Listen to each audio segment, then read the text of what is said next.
Oke, jadi di sini kita akan mengerjakan problem 4.2, di mana di sini diperlihatkan beberapa nama akun dan saldonya. Nah, di sini diinstruksikan untuk membuat income statement dan retained earning statement, dan ada beberapa informasi tambahan juga berupa 500 ordinary shares yang eh, sudah beredar begitu di tahun pada periode ini. Oke, jadi langsung saja yang pertama yaitu income statement-nya. Nah, jadi seperti pada umumnya kita mengacu pada eh, format struktur buku intermediate accounting, di mana di sini eh, di problem 4.2 ini cukup lengkap, cukup lengkap struktur income statement-nya yang kita isi, karena informasinya juga lengkap gitu. Jadi tentunya yang pertama sales revenue sebanyak, oh ya, tentu saja di atasnya, kemudian sales revenue sebanyak 25 juta, COGS-nya sebanyak 16 juta, kemudian muncullah kita kurangkan 25 juta dikurang 16.000 jadi 9 juta, yaitu gross profit-nya. Kemudian gross profit kita kurangkan lagi dengan yang namanya selling and administrative expense dan other income and expenses. Nah, eh, kemudian kalau kita lihat di sini definisi dari other income and expense itu include most transaksi lainnya yang tidak fit atau tidak cocok yang masuk ke dalam pendapatan atau pengeluaran yang ada di atas ini, yang ada di atas ini, yang ada di sini. Nah, yang mana tuh maksudnya? Maksudnya itu seperti gain, gain atau keuntungan atau kerugian dari penjualan aset jangka panjang, impairment of asset, atau impairment itu ialah pengurangan pencatatan nilai buku yang ada itu tidak sesuai dengan nilai aslinya. Jadi sehingga kita harus menurunkan nilai bukunya. Jadi impairment.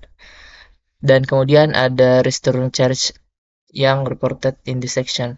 Nah, kemudian ada beberapa tambahan juga. Nah, di sini yang termasuk dari penjelasan tersebut, yang pertama tentunya ada gain on the sale of investment sebanyak 110.000. Ingat gain, jadi kita tambah. Kemudian loss karena damage banjir begitu. Sebanyak dikurangkan dengan 390.000. Kemudian rate of goodwill. Nah, ini tadi yang masuk ke dalam impairment of asset, di mana goodwill sendiri itu merupakan salah satu aset, uh, intangible asset begitu, aset yang uh, intangible aset atau aset tidak berwujud, di mana yang tadi saya jelaskan, di mana nilai bukunya lebih tinggi daripada nilai aslinya, sehingga ada penurunan nilai bukunya sebanyak, di sini kurang sebanyak 820.000 euro. Dan kemudian kita jumlahkan jadi minus 1.100.000 euro. Sebenarnya untuk kalau di akuntan sendiri kita tidak pakai minus tetapi pakai dalam kurung begitu, dalam misal kayak begini. Tetapi karena di Excel sendiri kalau kita tulis dalam kurung begini otomatis diubah menjadi minus begitu. Nah, begitu. Sehingga hasilnya menjadi minus di sini.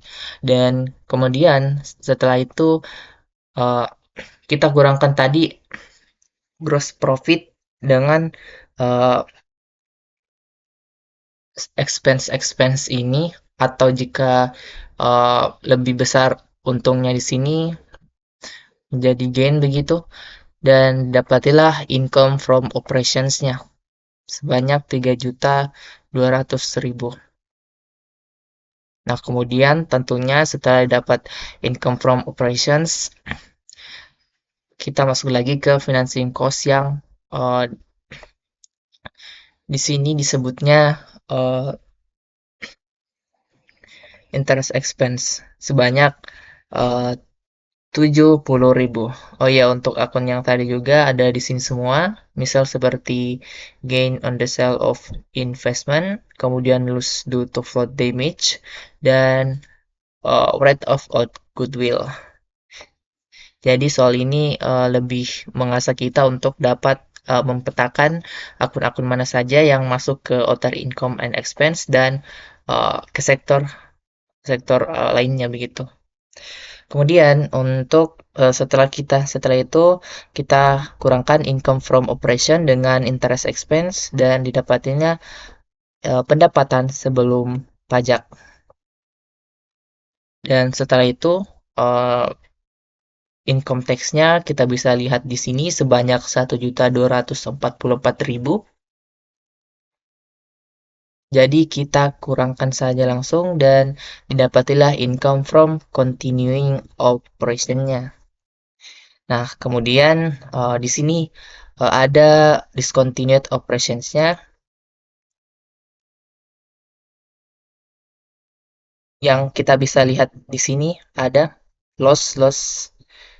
Nah, untuk definisinya itu sendiri ialah accompanying result before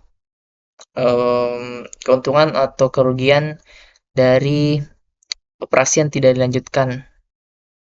Nah, kalau perusahaan tidak mempunyai keuntungan ataupun kerugian dari pemberhentian operasi, uh, section ini section ini tidak direport dan langsung kita tulis sebagai net income yang ada di sini. Tetapi berhubung karena ada, jadi kita tulis.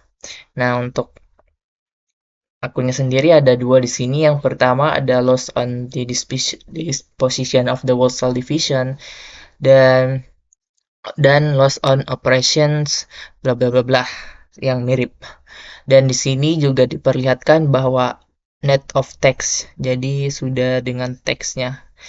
Nah, di kata-kata ini bisa kita lihat loss semua dua-duanya. Jadi untuk nilainya di sini itu bernilai negatif atau pengurangan begitu.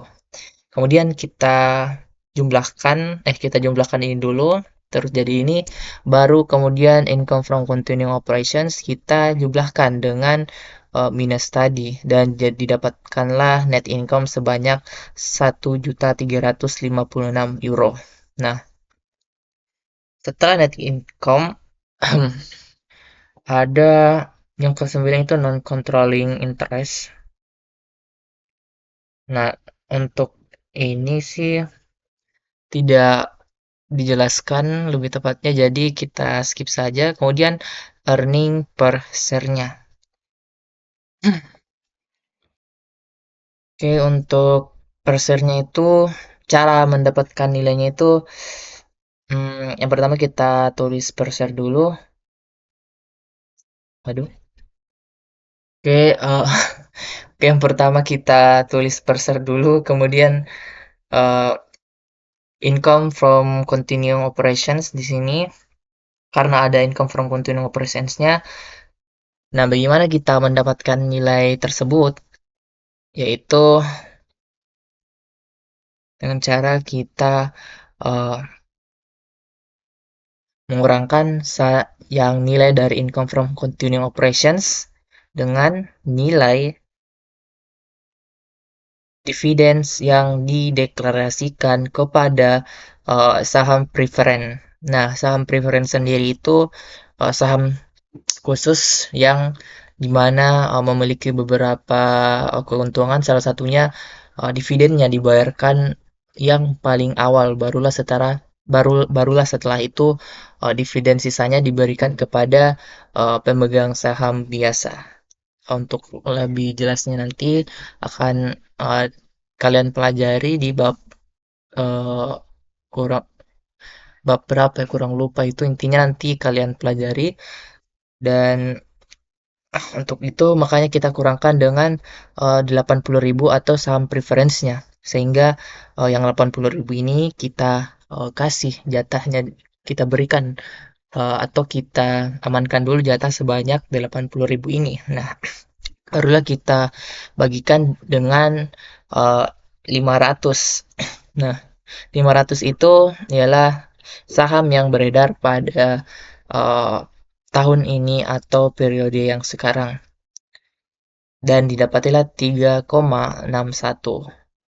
Dan kita juga dapat langsung mengetahui net income-nya dengan cara kita um, sama dengan yang tadi, bedanya cuma di awalnya saja, di mana net income yang kita kurangkan dengan 80.000 terus dibagi 500.000, jadi 2,55. Nah, kemudian cara untuk mengetahui nilai ini, uh, sebenarnya total dari nilai ini ialah 1,6. Dimana sebenarnya kalau kita lihat discontinued dikurang dengan net income itu 1,06. Tetapi kita akan kesulitan untuk uh, membedakan atau merinci nilainya. Jadi tinggalkan ini dulu, terus kita lihat di sini cara mengetahuinya, yaitu nilai dari ini kita tinggal bagi dengan saham biasa yang beredar sebanyak dan menghasilkan 0,18, dan sama dengan ini juga menghasilkan 0,88. Ingat, ini loss sehingga negatif di sini. Dan jika kita tambahkan sampai ke bawah, jadilah min 1,06 nilai yang kita dapatkan dengan mengurangkan 3,61 dengan 2,55.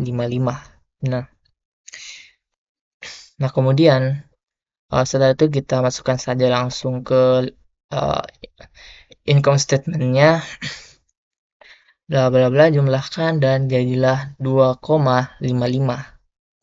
Jadi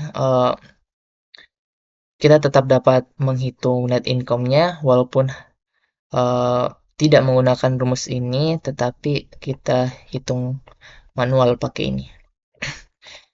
Oke, lanjut. Kemudian untuk retained earning statement-nya,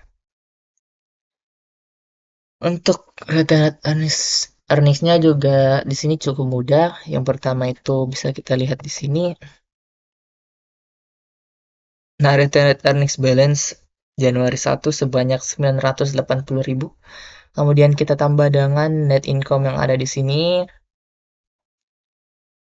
Kemudian kita tambah jadi 2.336.000 dikurang dengan dividen yang dibayarkan pada preference shares, saham preferen dan saham biasa. Nah, kita jumlah menjadi kurang 330.000.